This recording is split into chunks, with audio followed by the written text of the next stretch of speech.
in the New York City Police Department, we have a specific threat squad that does threat assessments. And then they'll send people out and interview these people, and they'll assess the person who posted it. And sometimes they'll say, well, I didn't mean that, or I was drunk, or I was angry.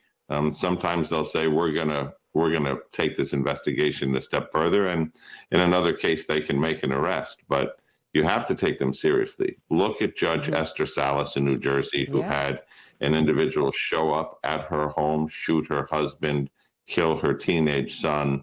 Look at Judge Romer in Juneau, Wisconsin, who had an individual in one of his cases came to his home after the fact and killed him. Threats against judges in this country have skyrocketed between 2016 and I think 2018. They doubled last year for federal judges, just federal judges.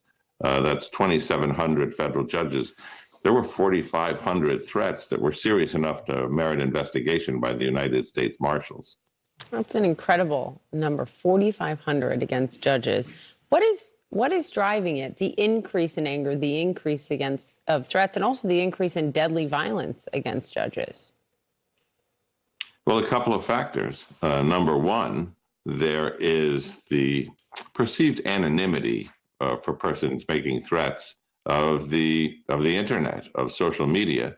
It's not like you're calling up the judge's office in most of these cases and saying, I'm going to kill Judge Smith.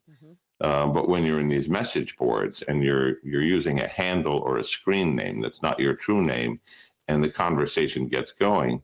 And I saw this in the first criminal indictment in Manhattan, where they started threatening the prosecutor, the Manhattan DA, where they started threatening the judge.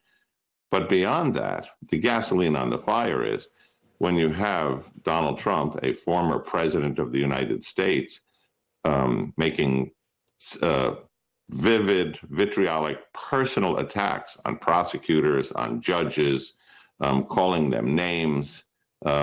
That adds gasoline to the fire in these chat rooms, and people feel they're being called on.